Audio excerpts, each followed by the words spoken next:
Jericho Rosales, ipinakita na ang anak nila ni Christine Hermosa. Naging maugong noon sa mundo ng showbiz industry ang mga naging karelasyon ng napakaganda, award-winning na actress at model na si Christine Hermosa. Wala na yatang hindi makakakilala kay Christine dahil pagbanggit mo pa lang sa pangalan niya ay kilalang kilala na ito.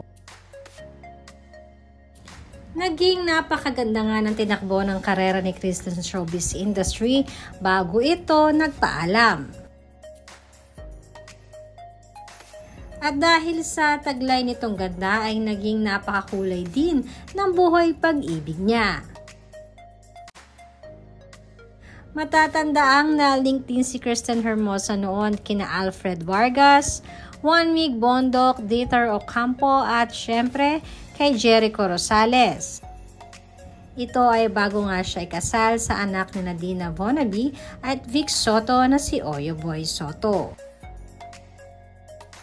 Subalit ang pinakakinakiligan at tumatak sa napakaraming netizens ay ang tambalan ni na Christine at Jericho, lalong-lalo na noong sila ay magkahiwalay.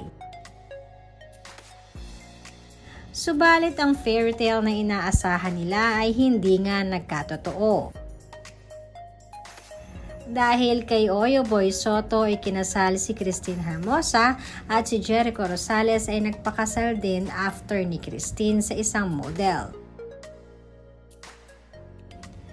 Subalit naging controversial pa din ito dahil sinasabi na nagkaroon nga ng love child itong si Christine Hermosa at Jericho Rosales.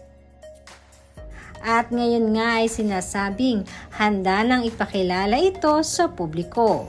Usap-usapan din ang pagkakahawig di umano ng anak ni Christine kay Jericho Rosales.